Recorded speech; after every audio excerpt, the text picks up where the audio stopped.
Da da da da da da. Da da da da da da. Da da da da da da. Da da da. Do do do do do do. Do do do do do do. Do do do do do do. Do do do. May we listen for that sweet spot with all our heart. Hello. Yes, we are one.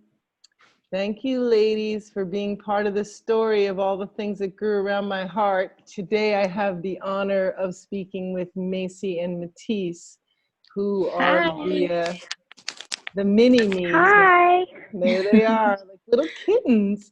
They are beautiful representations of four people who I love so much, who had the opportunity to help them grow and they help them grow and vice versa. So to be in this conversation with them and know them since they're little girls feels like a really beautiful, auspicious, divine thing.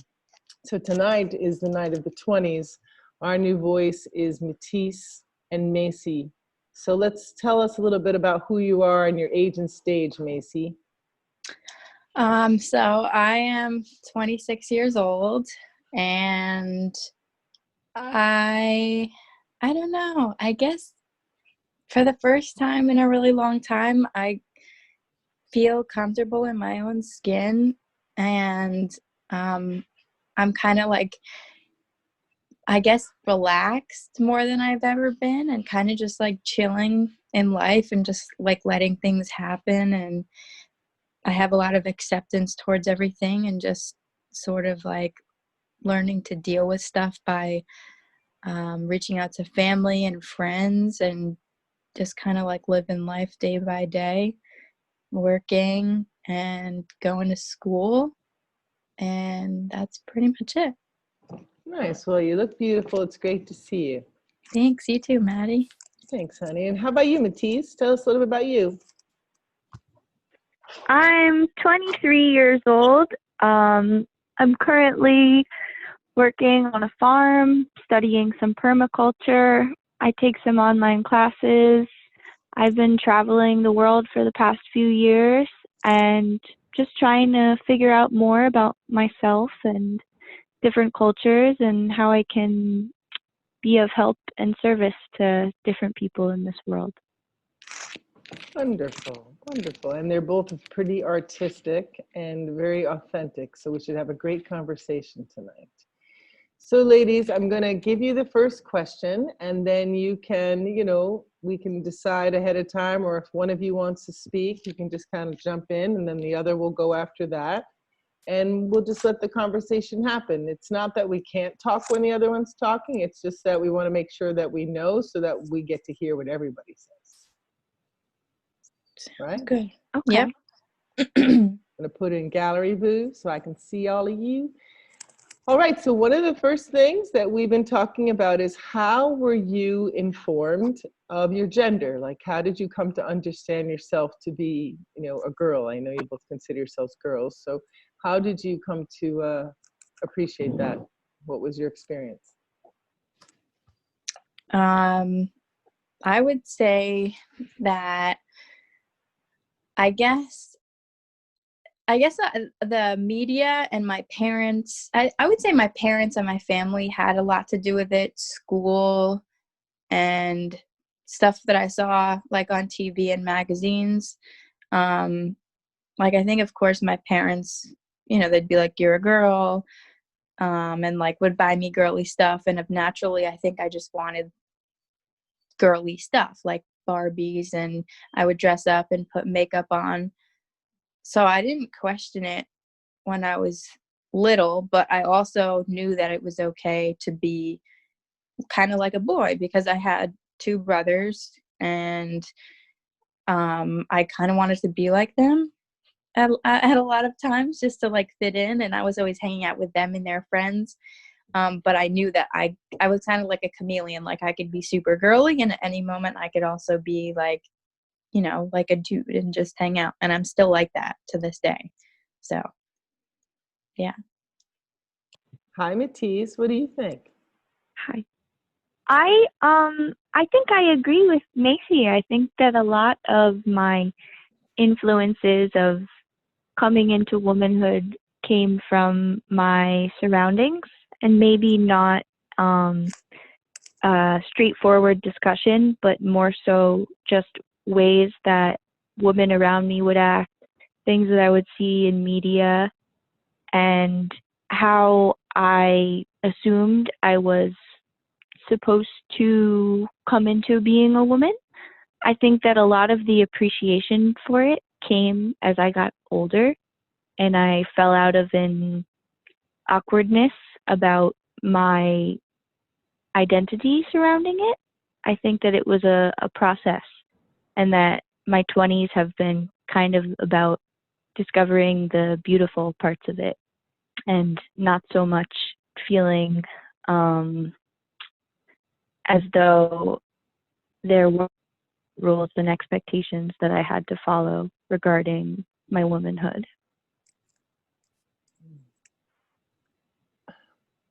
Do either of you experience a way that you feel like a boy and a girl, kind of like that you have a feminine part of you and a masculine part of you? Do you guys identify, or did that show up in your relationships? Did you notice the way you acted in relationships was different based on who you were with?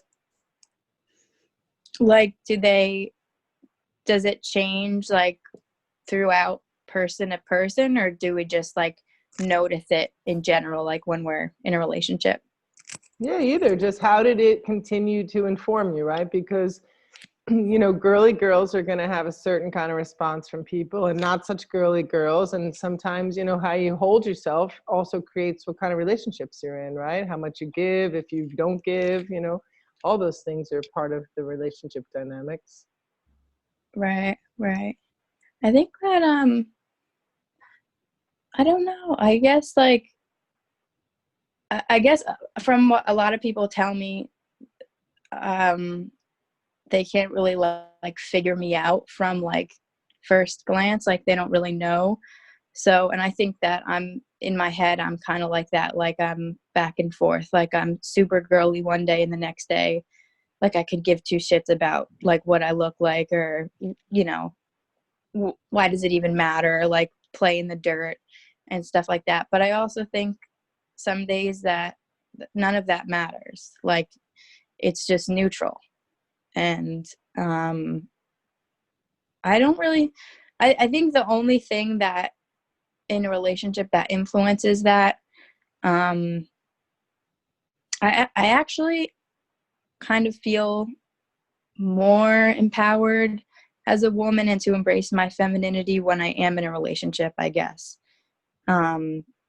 That's an insight, Macie. That makes a lot of sense, right? Because once you have the partner, then you're able to kind of soften into being more feminine. And then when you're maybe looking or still feeling like you're protecting yourself, because some understandings, you know, having a partner is also another layer of protection. Like, you know, somebody's there so the girl can be more girly. I mean, you know, it's just an idea, but it's one of the things that people have created with those options. Yeah, it's definitely like I actually am just kind of getting that feeling, and I haven't really had it before, and it's good. Like it feels nice. I think I was always afraid to like, you know, feel like a girly girl, or but it doesn't bother me. Like I'm a woman and I'm proud to be a woman, and um I'm not like an activist or anything. I don't care if people are. I'm happy if they are, but I'm not too one way, I'm not too the other way. But I'm definitely starting to like come into like a feminine energy, and starting to like recognize it and take better care of myself and not feel guilty about, you know, uh, pampering myself. Like I just I think it definitely being in a relationship has affected that for sure. So Okay, thanks, Macie. What are your thoughts thanks. about that, Matisse? I think I definitely agree with Macie that maybe when you're expressing your womanhood, there's some negative connotations to being a girly girl. And I think that as you get older, you realize how silly that is, you know, like all the things associated with being ultra feminine, they don't really matter, you know, like if that's what makes you happy, then I think that's awesome. And it's just about being comfortable with your level of where you're at. I always thought that everyone felt that they were like androgynous or half, sometimes a little girly, sometimes like wake up and you think you're a boy. But as I got older, I started to realize that not everyone felt that way. But I didn't really feel the need to express it openly. I kind of just felt like this is who I am and it's a part of my identity, but it's not necessarily a part of my identity that I share with everyone. I think that, like you said, when you're in a relationship, you're more prone to be open about it. And I think that now I'm in a really amazing, healthy relationship.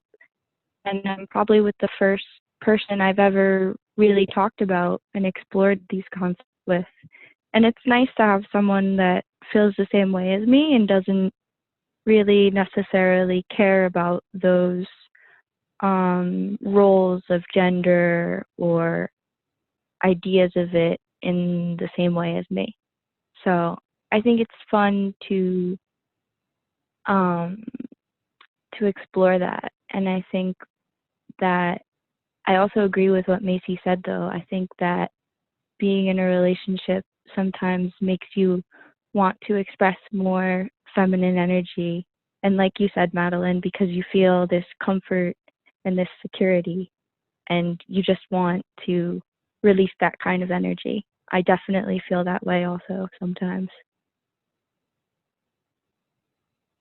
Yeah, I can see that. I mean, people just get softer and sweeter sometimes in those spaces. You know, it's just, it's love, you know, it's an opening, it's a place of acceptance. And I think it's interesting how you're both identifying that this gender construct is kind of like dissolving, though it still has information, you know, like we're still learning from the idea of it in a level, but we're also understanding that it means that you're everything, you know, like you're all and you're nothing, you know, there's not really like, we live in a certain experience because of the bodies that we have, but we also have a lot of variables, the same variables as the boys do or anybody does. You know, it's just how do we use it? Though there are a lot of factors that suggest there's some serious like girl things and boy things, and that gender construct is there because we're wired differently. So who's to say? So when it comes to relationships, though, as you continue to see yourself from your family, from your patterns, you know, from how did you evolve? Like, what did you learn about yourself in relationships?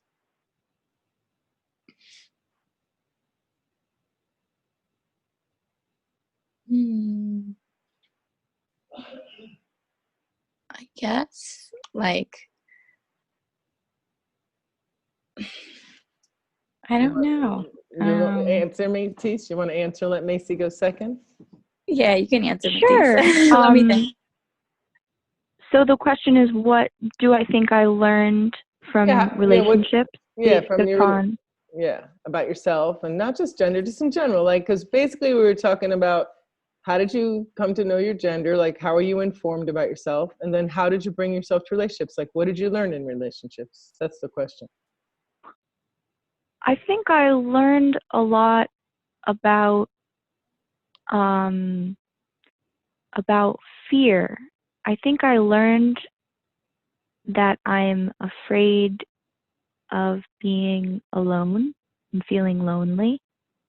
I think that I learned that I'm a compassionate person. I definitely have a lot of love to give. I learned that I sometimes internalize things a bit too much, and I let it build up and create this snowball effect. It's just a pattern that I try to break out of, but I think that it just comes from not wanting to deal with someone else's emotions, which you come to realize later on is kind of selfish because we should all have to, not have to, but we should all want to deal with each other's emotions and try to help each other get through whatever we're getting through, or talk through, or just experience it. I think I learned how to listen, but not take things to heart too much. And I think I learned that you really can't change anyone in life. And all you can do is wish them the best. If they have the ability to change, they will. And if they don't, they don't.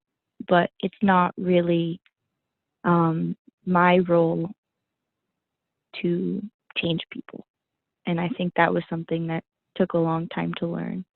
And it's a really hard lesson, but it's a really good one to learn as young as you can, so that you don't waste too much time.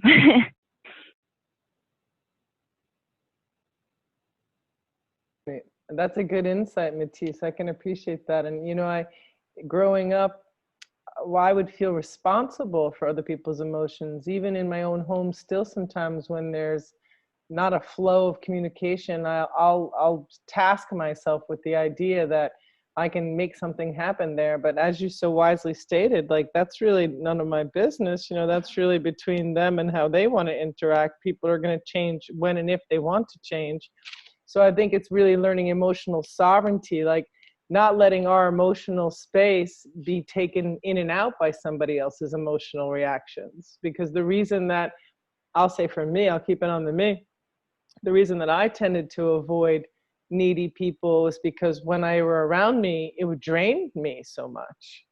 And so I wouldn't want to do it again. Like, it was like, I don't want to do that again. Like, that hurt me. Like, I didn't know where I began and they ended. Like, it was just a mess. Absolutely. So, but I think that's wise. I think, the more we can really understand that too is part of the programming, and that like toxic soup that we talk about that was passed down. Like, okay, your father's upset, so you got to figure out how to make your father feel better. It's like, what?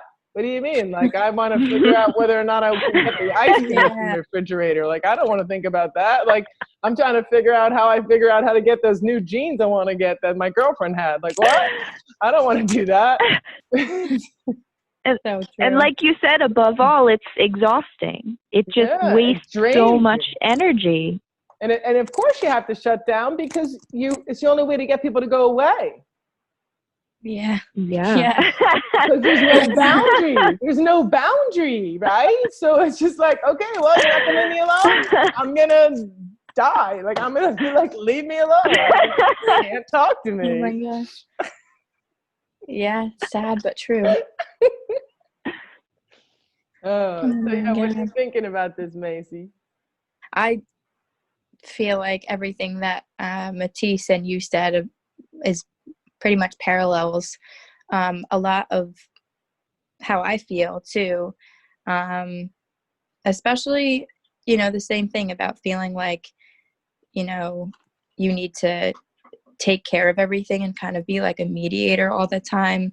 Like, I always felt most of my life that I'm in charge of other people's emotions, or more importantly, like, I can change other people's emotions. I think that I can do a little bit, but I definitely can't change anything about anybody, no matter what. And it took me a really long, hard, road to learn that. And I'm happy that I figured it out, like Matisse said, young, because, it sucks, during the whole process. But that's why, life is really hard, and then you get, benefits from it, because you always learn a lesson.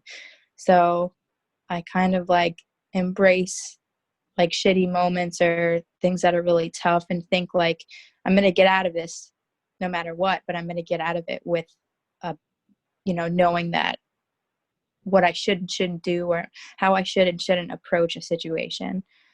I think another thing that I learned from relationships is how to have a voice and not be this perfect girlfriend. I think I'm very codependent. and I'm a people pleaser. So that could be really detrimental because I kind of give all of myself and I don't need to. I just feel like I need to and I don't. And when I feel a certain way, sometimes I think like maybe I just shouldn't say anything because I don't want to get anybody mad. But then I realized like when I do actually get mad and I express myself, the other person's not going to know why I'm mad. Like they can't read my mind. So like I learned to just always say how I feel because it just makes things 10 times easier than just being like, I'm fine, I'm fine, I'm fine. And sometimes I do it if it's in like, you know, I don't want to get into an argument in a, you know, an awkward point in time, but I always, you know, like me and John always make the time to go outside in like a quiet place and talk about things, not like yell at each other, but like discuss how we feel. And I think that's one of the biggest reasons why I love him is because he listens to me. He doesn't like yell at me or like make fun of me or anything like that. And he's like learning. So, and I'm his first girlfriend. So it's challenging, but it's also like kind of sweet to see him like navigating through all of the things that I need from him and ask of him. And I know he's learned a lot, but I've also like I'm learning a lot more. It's been the longest relationship I've been in, so I'm definitely I don't know, I guess I'm learning that I definitely want to make my significant other happy all the time. Like it's constant. I don't want anything in return. I just want them to like have everything they need and like take care of them all the time. It's like I almost get like a high off of it. And I don't know if like I said, I think part of it is bad because whether it be like I spend all my money or like that I don't have to, or I just feel like overexerted because I spend too much time in a certain place when I don't need to. I never hold it over their head though. I just kind of do it because it makes me happy if someone else is happy. And that's pretty much one of the biggest things that I've recently discovered, because most of my relationships have lasted like at most I think like 6 months, so not a lot. It was just like I wouldn't put up with a lot of shit. I wouldn't put up with anything and I would just break up with people. But now I think I've learned to give people second chances, tell them how I feel, and that they need to respect what I want if they want to, you know, like be in my life, like, you know, be my, you know, be with me. So yeah. Thanks, Macie, for being so honest about how it feels. I know you're kind of meeting the question and it's running through you and you're sharing your voice. That's the luxury of us knowing each other such a long time. I mean, these are tender questions, right? Because we're kind of like seeing ourselves out loud while we're talking, you know, Yeah. we're recognizing what we're doing. And before I hooked into with you ladies today, I was reading something I wrote.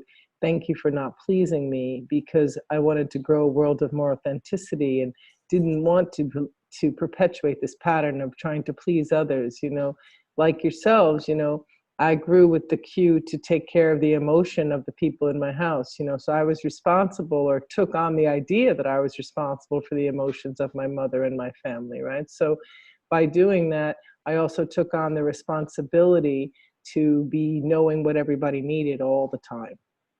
Right. So no matter what was going on, I could feel somebody was hungry down the road. You know what I mean? Like I had like a radar on me Yeah. of what people needed. Mm. And so Mhm. I'm grateful to have an awareness radar of others, but there's other things to cue into besides their needs and ways to do it. Like in this writing that I read today, it got to the point where I would be so upset with these thank you letters that people would give me, like, oh, Madeline, you saved our life. What would we do without you? Blah, blah, blah, blah, blah. I would get so mad when I would get them because I knew that I was feeding myself in a sick way, but I didn't want Wow. it to come from outside of me. I needed to find that love for inside me. Now, of course, that's a little mixed in with needing to learn to receive, because as my dear Matisse once called me, I'm a baby romance monster. And like, I definitely, I love that. so, so Oh my God. So I definitely am still learning to receive and accept that love is possible, because the love story that I was in had such an out of whack balance, because I have some stamina to me. I have an intuition to me. I can take care of a lot of things. I get my stuff done. So I just kept doing what I had to do, but it wouldn't allow me to soften like the way we brought up. Like when you have that partner that allows you to soften, it means everybody's doing their part. So now that radar girl that I developed to try to make sure we were all okay, she can just chill out and like make peace with herself, Right. because I don't have to do that anymore. And I probably haven't had to do it for a long time now. You know, I wrote this quite some time ago. And in my own family, I don't feel emotionally responsible. I just like people to hang out with. And I kind of wish I was living with people that were more fun, because I like to have fun. And my family's pretty in their own box right now. And I'm kind of like, are we going to do anything silly today? Like, shouldn't we like paint or tie dye stuff or make a slip and slide or something? But my grandchildren will feel that, I'm sure. So yeah, I think that we touched on some really beautiful things that'll extend our conversation. So there's one last part for tonight, and that part is, how do you kind of tap into your truth or align spiritually, or you know, get a sense of your own voice, right? Because we have so much going on with our lives and our days. What is your way to kind of, you know, still yourself, be spiritual? Like I'm just using a mix of words, so whatever one is yours helps you answer the question. Like, how do you stay connected spiritually in the way you understand that, so you can have a good voice? I think that the one thing that's important for me to do to stay connected to myself in order to like be healthy is take a step away from everything and just go outside. Like almost all, no matter what, like I just have to go outside and like be in nature, and that pretty much just like fixes me instantly.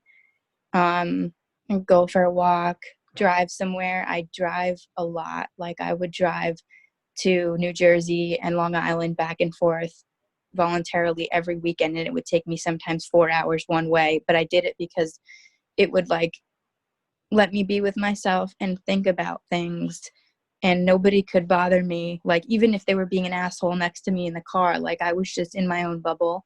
So it was like a meditation thing. Like people would always say, you're crazy, why do you sit in traffic? And I'm like, it's like a way for me to like meditate.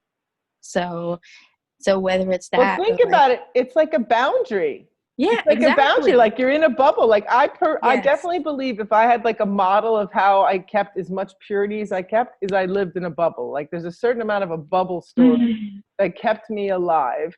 Because if I didn't stay in that like 8 or 9-year-old bubble girl that I created that could see bubbles and magic her whole life, I wouldn't have wanted to even play anymore, right? I would have gotten so salty and so unhappy. But like staying in that little world that I created to remind myself that like there is beauty, I can see the clarity. I just have to remember that some of these feelings I'm feeling are not mine. Right. Right. And I Yeah. just got filled up with other people's stories. And because I took on this idea that I had to help, I thought I had something to do instead of, you know, washing them off me and having a good time singing the songs on the radio and remembering that like in the bubble, I'm a rock star. Yeah. Even like when I like left, I think I was having trouble with so many situations that were going on in my life when I was like 18 years old, and I felt like I was trapped, and like sooner than later, like going outside and just walking around like wasn't enough for me. So I always had to escape, I feel like, and that's when I moved to Long Island. And I think that was the best thing I ever did, because I put myself in a really hard situation. I was pretty much like living on my own. But I was like, I don't need my family to like literally support me. I I just need myself, and I like started a new life kind of, and that completely changed my life and how I thought about everything. And sometimes I feel like every couple years I have to do something like that for myself to kind of renew all the ways that I think about life, because sometimes I get stuck in my head and I'm like in a rut and I'm like, I need to make a move. I have to jump and put myself like in a spot where I normally wouldn't want to be. I remember the day that I was contemplating moving out to New York, I saw a quote and it said, life begins where your comfort zone ends. And the second I read that, I decided to myself that I was just going to say, fuck it. And I left, and I would never change a thing. Nice. Thanks, Macie. No Thank you problem. for your courage and your bravery. All right, my love. What are you thinking, TC? I am resonating so much with so much of what Macie just said. First of all, the driving. Oh my God, that's so therapeutic. I can't even begin to think about how many times I just drove across the country and you don't even remember half of it because it's like this meditation, like you said, where you're just for like 10, 20, 30 hours. It's amazing. It's such a great meditation. And the second thing she said that I really resonated with was the picking up and running away, and how that's actually super therapeutic as well. I did the same thing when I turned 20. I was miserable. I was lost. I didn't know what I was doing. And I packed up all my shit and I went to Nepal, and I was supposed to just stay for 3 months working in a garden at this school. I ended up staying for 5 months. I ended up going back and staying for almost 3 years. Changed my whole life. And that's really what you need if you want to be happy. You just have to say screw it to everything and get up and go somewhere where you don't know anything and you're not comfortable and you don't have much, and you need to build and grow and learn and open up in order to receive what it is you need to feel alive and happy and well again. And I think that for me, finding that spirit and finding that sense of purpose and balance comes with the travel, comes with the art, whether it be painting or drawing. Anything like this, I think, is very meditative and brings me to a state where I feel connected with something more powerful. And the music, also another part of the art.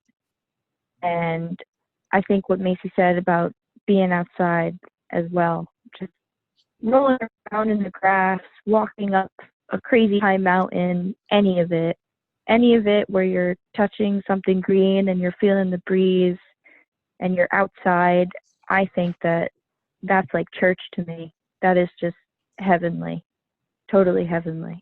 I agree 100%. That is church. Well, let's bring ourselves to church. Let's make believe we're trees before we go. Today or yesterday, I was in this class with these tree whisperers, and they did a meditation where you got to go inside a tree and imagine what it was like to go inside a tree. And I was like, oh my gosh, everybody should think about what it's like to go inside a tree. So we'll just take a couple of, breaths and ground ourselves like we're our own trees. And I really just want to bless the idea that you're beautiful souls, because I know the families you come from, and I know the way that the love worked in your families, that you really become connected to the ground in a way that your tree feels sustained and you hear your own voice and you're able to continue to use your voice to make wise choices. Because if you did come to the generation of me and my friends as children, then you were growing in the resonance of some crazy shit that we were still coming at. Yeah, that was awesome. Yeah, I really appreciate that too. I appreciate the ability to do that, because as you restore that connection, you do it for your whole family, above and below, those who came before, those who come after. So anytime one of our generations makes anchor, to their own life force and gets on a course, we're saying yes to a new world. So that's what's up. So, hell yeah. So let's see, how shall we bring this? So how shall we wrap up this session? This went really well, ladies. I'm really grateful for the grace that we had today in our sharing. Thank you both. Yay. So any suggestions? I know we talked about different ways to lift it off and send it out. I did something the other day, and I think I'm going to do it again because it's one of my favorite ways to seal a portal, if you will, right? Because when you get really close to people and in the heart, you open up a space. And the important thing for me in Our New Voice is as you open up, I want everyone to leave feeling really clear and really still. So there's this sunshine song that we would sing after the Kundalini yoga practice. And it always just felt so good when I sang it. And when I worked at the rehab, I would sing it for them when we were done talking. And it just felt like we just kind of sealed it up. So I'm going to probably just sing that this time, and we'll see what we develop over time. But is there anything else that either one of you wants to say before we let go today?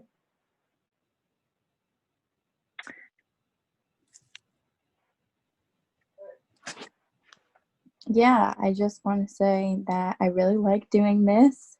It's super like eye-opening, even though some of the questions are so simple. I wouldn't sit and like think about what the answers would be. So I like look forward to this. Like every time I think about it, I make sure everybody just leaves me alone because I want to give all I can and listen to you guys because you both mean a lot to me. Thanks, Macie. You too, honey. You too. We're lucky to have the vibrational alignment and the stories that grow us connected. I appreciate it too.